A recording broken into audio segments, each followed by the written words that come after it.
From Unity Church of Christianity in Houston, Texas, this is The Awakened Life with Reverend Howard Caesar. Unity is a non-denominational Christian church providing a positive, practical, and progressive approach to Christianity.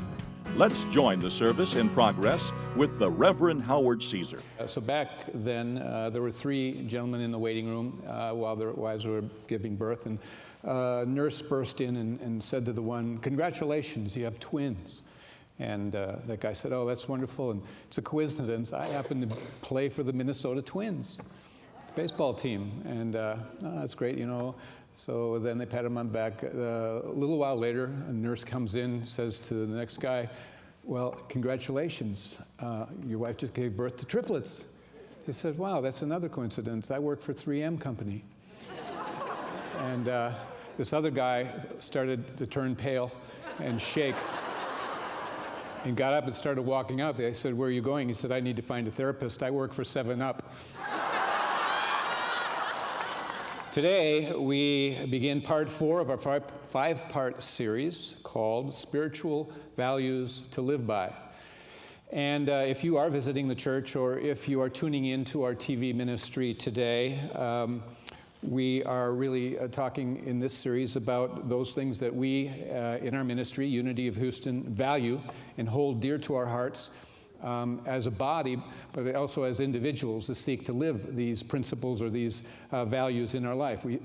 We stand for them. They define us. We seek to live from these values. It's important to have something in front of you that kind of steers you. It's a compass, if you will.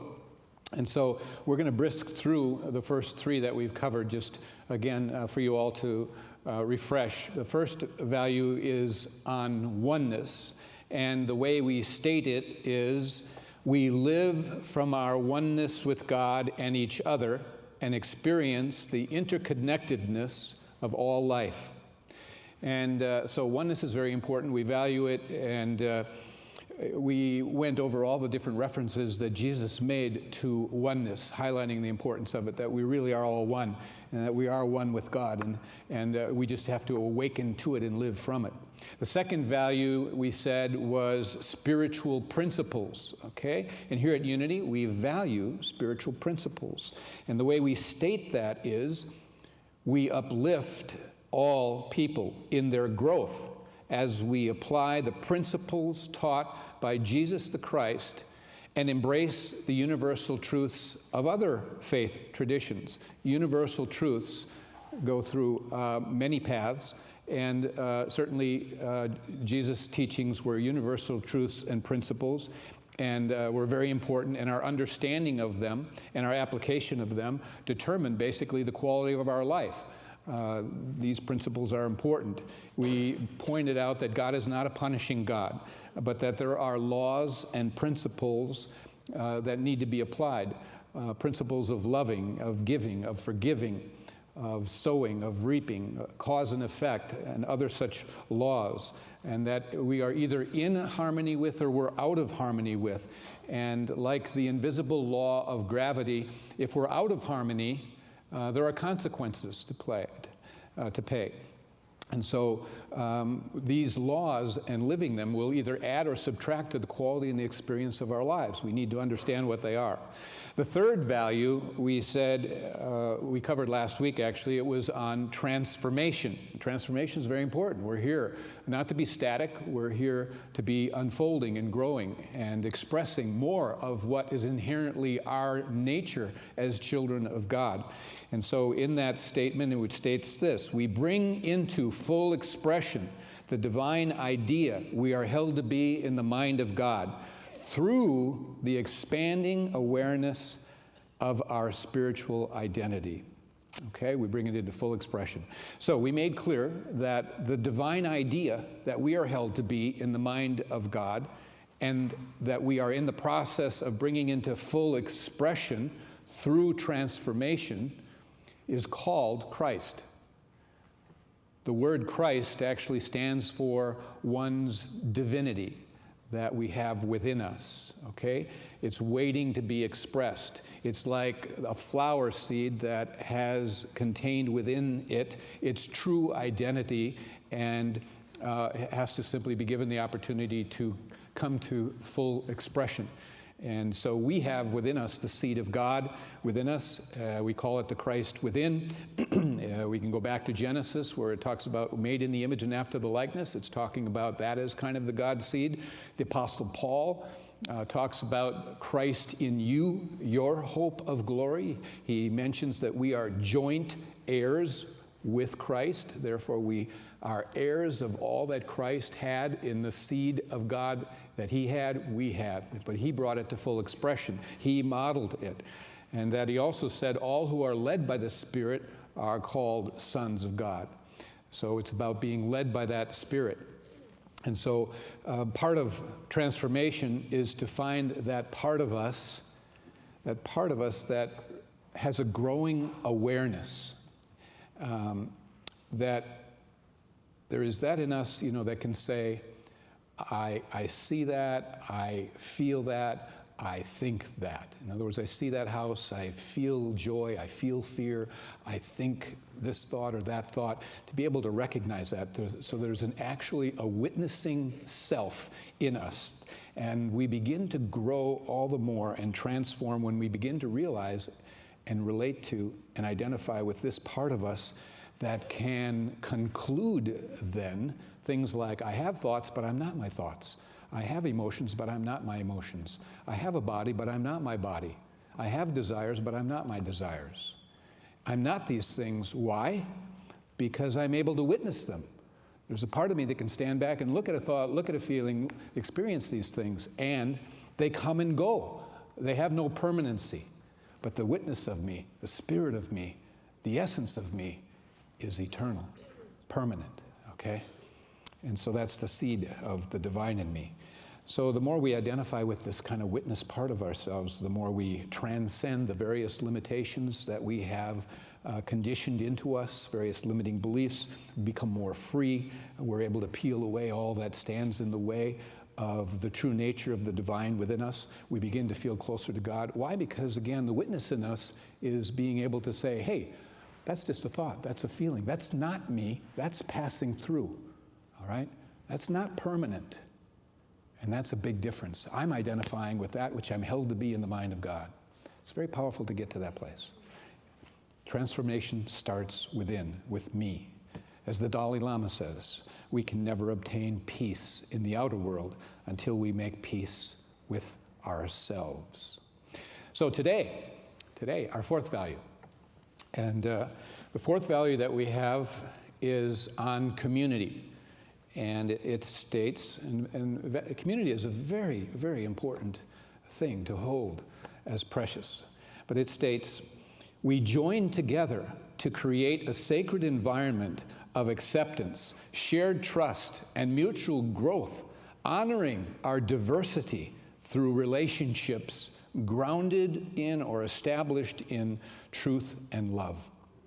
So this is a value for our church. This is what we hold for us individually, is to move into a sense of community, spread our wings, begin to connect in various ways, and to create this value actually in the world. We want, if possible, our church and the atmosphere and the environment here to be a model of what would be best to be happening in the world, what would be the healthiest thing for it to expand out into the world, that we could be that example and of coming together.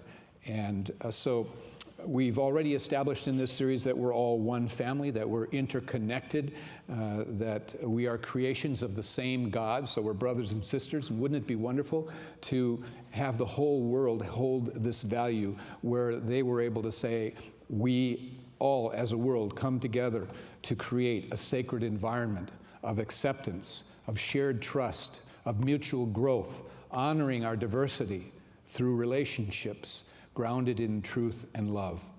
That would be powerful, wouldn't it be? Those are some wonderful key words that are captured in that value and very descriptive. We're talking about creating an environment that is what? Sacred. Sacred. What makes it sacred? Well, there is acceptance. There is a trust that is shared. There is a sense of mutual growth. We're all growing. You know, there is an honoring of diversity. We don't all have to be the same. And all of this is through relationships that we're building and growing and expanding that are established in truth and love. The truth of who you are, the truth of who I am that we're getting to. Love that binds us together. Community is built on relationships. Everything is about relationships. Relationships build community. So we value being able to learn to accept others and feel accepted here ourselves at Unity. And so there is growth to be gained, really, through learning to accept all and to honor diversity, to have checkpoints in you where you bump up against not wanting to accept another, and why, and to look at that in your own consciousness and what that is about. In this church, as in the world, we're not all the same. We all have our flaws. We all make our mistakes. We are all different. We are all in a state of transformation, if you will. And as one author put it, you are imperfect, permanently and inevitably flawed, and you are beautiful. So yeah, okay, we have some flaws. We're not all the way there, but we're also beautiful. And we can get to where we see people in their uniqueness, their diversity, their differences, and not make something wrong about it, but just say, in truth. That's what coming together in sacred relationships, in the truth that there's something beautiful in all of us. We all have that seed of God in us. And so there's a story about a time when about carpenter's tools, like a cartoon. All these tools of the carpenters could speak. You with me? All right. And so they got together to have a meeting. And so all these tools came together, and they were having a conference and a meeting, and Brother Hammer presided. And so several of the others suggested that Brother Hammer leave the meeting, because, not lead it, but leave it, because he was too noisy. And so Brother Hammer replied, if I have to leave this shop, Brother Screw must go too. You have to turn him around again and again to get him to accomplish anything. And Brother Screw then spoke up and said, if you wish, I will leave, but Brother Plain must go too. All his work is on the surface. His efforts have no depth. And to this, Brother Plain responded saying, well, then Brother Rule will also have to withdraw. He's always measuring folks, and, as though he were the one that's always right. And then Brother Rule complained against Brother Sandpaper, saying, you have to leave too, because you're so rough, and you're always rubbing people the wrong way. So in the midst of all this discussion, in walks the carpenter of Nazareth. And he has arrived at his shop to start his day's work. And he puts on his apron, and he goes to this workbench to begin to build a pulpit from which to proclaim, or will be proclaimed, universal spiritual truths. And so what does he employ? He employs the hammer, the screw, the plane, the rule, the sandpaper, and all the other tools. And after the day's work, the pulpit is finished, and Brother Saw arises up and says to the group, brethren, I have observed that all of us are workers together with God. And that's the story. I don't know if you were hoping for more. Because the point is that God is a God of variety, okay? God is a God of diversity, and we all play a part in making this world. We're not all the same. And we only have to look at all the differences in the different kinds of plants and trees and flowers and animals. Every snowflake is different. Every person has their own fingerprint. And we all have our imperfections. We all have those things that we're flawed in. We are all different, and we're beautiful. Okay? And we're beautiful. And it's for us to see that. So here at Unity, we work to create a sacred environment in which there is an acceptance of all, okay, an honoring of diversity through relationships that are established in that truth, that there is that part of you that's beautiful, and we're going to love you. And the Apostle Paul, of course, spoke to these things, supported the idea of recognizing diversity, accepting all, because at the core, he knew that we were all one. And one of the passages is in Galatians, you've heard it, where he says, there is neither Jew nor Greek, there is neither bond nor free, there is neither male or female, for we are all one in Christ. And Jesus, you know, I like to think of where he said, I was hungry and you gave me food. I was thirsty and you gave me drink. And I was a stranger and you took me in. I was naked and you clothed me. And as much as you have done it unto one of the least of these, my brethren, notice he's saying, these are my brethren, you have done it unto me. We're all one. He's saying you can't measure another. You can't label another. You can't judge another as least or less than. By any measure. It separates us, okay? So Jesus rounded up, if you remember, 12 disciples, all from different walks of life, and said, hey, we're going to be a community. We're going to hang together in relationship, established in truth and love. And that's what he was about. St. Francis said, each one of us is what he is in the eyes of God, nothing more, nothing less. We are all called to be saints. There is nothing extraordinary about this call. We all have been created in the image of God to love and to be loved. So we value creating this environment of love and acceptance. But acceptance is something that has to be learned. It's not just handed to you.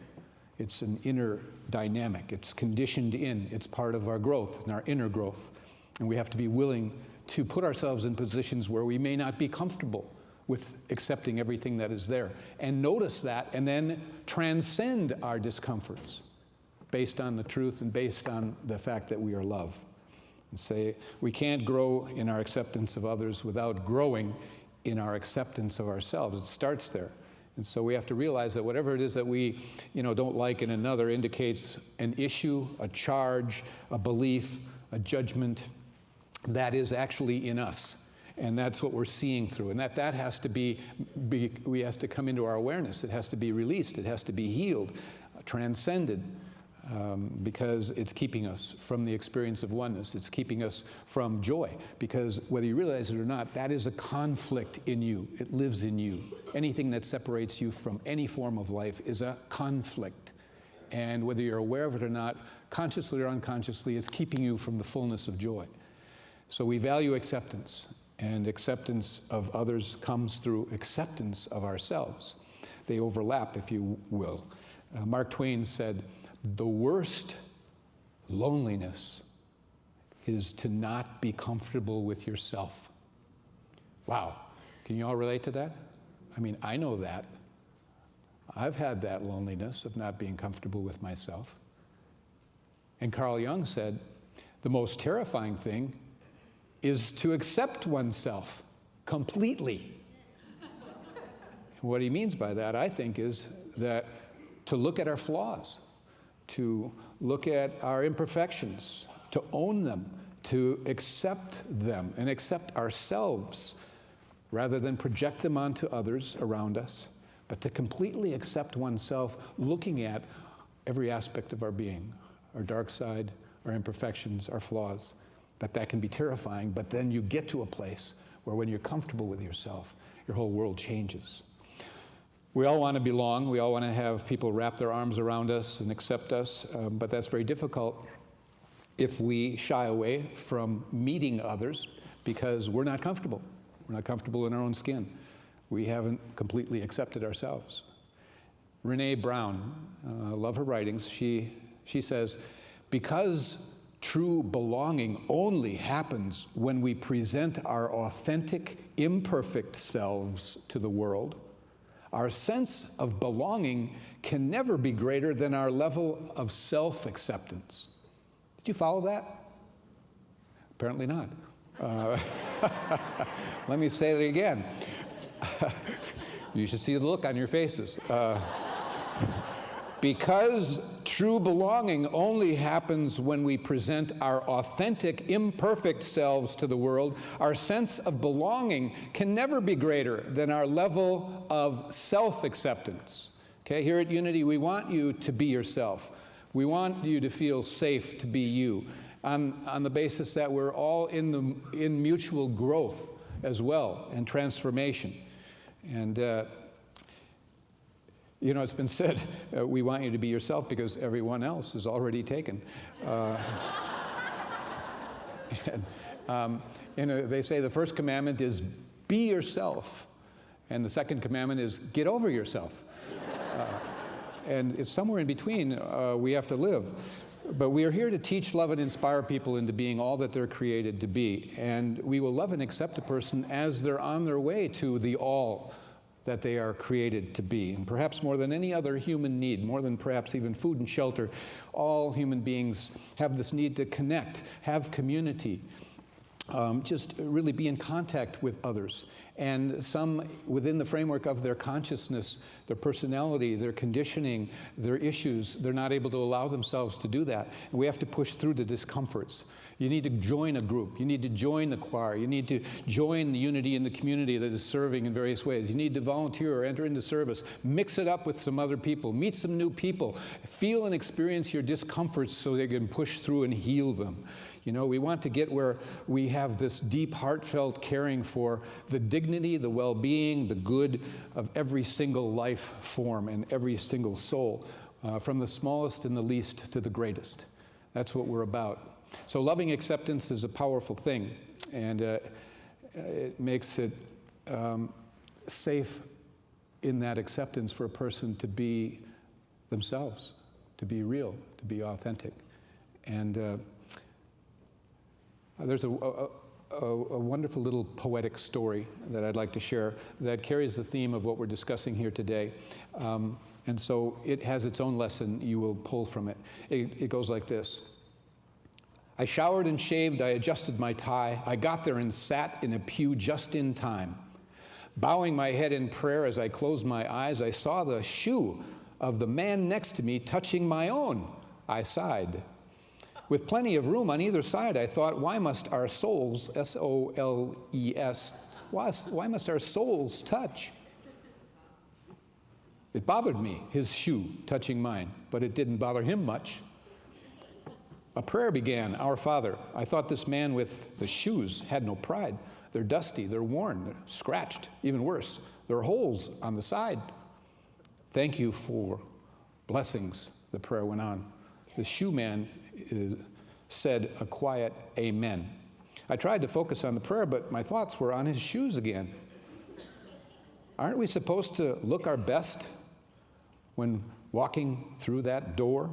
Well, this certainly isn't it, I thought, glancing toward the floor. Then the prayer was ended, and the songs of praise began. And the shoe man was certainly loud, singing proud as he sang.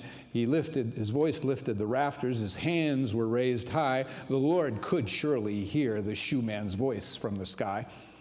It was time for the offering, and what I threw in was steep.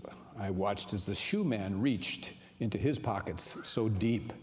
I saw what was pulled out, what the shoe man put in. I heard a soft clink as when silver hits tin. The sermon really bored me to tears, and that's no lie.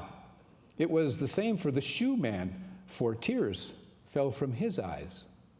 At the end of the service, as is the custom here, we must greet new visitors and show them all good cheer. But I felt moved somehow and wanted to meet the shoe man. So after the closing prayer, I reached over and shook his hand. He was old and his skin was rough and his hair was truly a mess. But I thanked him for coming, for being our guest. He said, "My name is Charlie. I'm glad to meet you, friend." There were tears in his eyes, but he had a large, wide grin. "Let me explain," he said, wiping tears from his eyes. "I've been coming here for months, and you're the first to say hi. I know that my appearance is not like the rest, but I really do try to always look my best. I always clean and polish my shoes before my very long walk, but by the time I get here, they're dirty and dusty, like chalk." My heart filled again with pain as I swallowed to hide my tears, as he continued to apologize for daring to sit so near. He said, "When I get here, I know I must look a sight, But I thought if I could touch you, then maybe souls might unite. I was silent for a moment, knowing whatever was said would pale in comparison. I spoke from my heart, not my head. "Oh, you touched me," I said, "and taught me, in part, that the best of any man is what is found in his heart. The rest," I thought, "this shoe man will never know, like just how thankful I really am that this dirty old shoe touched my soul." That's the story. You get the gist. You know, we can make all kinds of judgments. We never know the story that lies behind the person that we may be meeting or judging. And so there is that is sacred in every soul. And it is a powerful experience for us to open up to looking for that which is the sacred and being touched by the sacred in each and every one. That's community. Eckhart Tolle once wrote, he said, acceptance looks like a passive state, but in reality it brings something entirely new into this world. Acceptance brings something out of another. And here at Unity we value our sense of community. And community is a wonderful word. You know, it has two really precious words inside the word community. Commune, unity. Two words. And you have to be willing to commune in order to have unity and oneness. That's what community is about. So when we're willing to commune with God, with each other, when we're able to establish an atmosphere of acceptance and trust, when we are able to truly honor diversity and the fact that we're all growing spiritually, then together we create a sacred environment. And I want to create, and I feel we have a sacred environment here. And I ask your help in continuing to take it even further.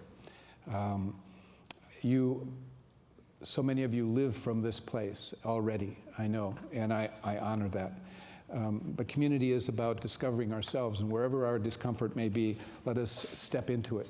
It's about mutual growth. Something sacred is being allowed to be born and birthed here, and in you, the individual, as you give yourself over to some time of coming together, of communing together, of fellowshipping together, of working together in unity. Commune in unity, and we have community. So God bless you all. Let's affirm that fourth value together. Repeat after me. We join together to create a sacred environment of acceptance, shared trust, and mutual growth, honoring our diversity through relationships grounded in truth and love. Go be a light in the world. God bless. Thank you for joining us for today's message. We invite you to be with us again next Sunday. At Unity, we believe that God's presence of love and goodness is everywhere, and that life is meant to be good. You can find out more about Unity and our teachings at unityhouston.org.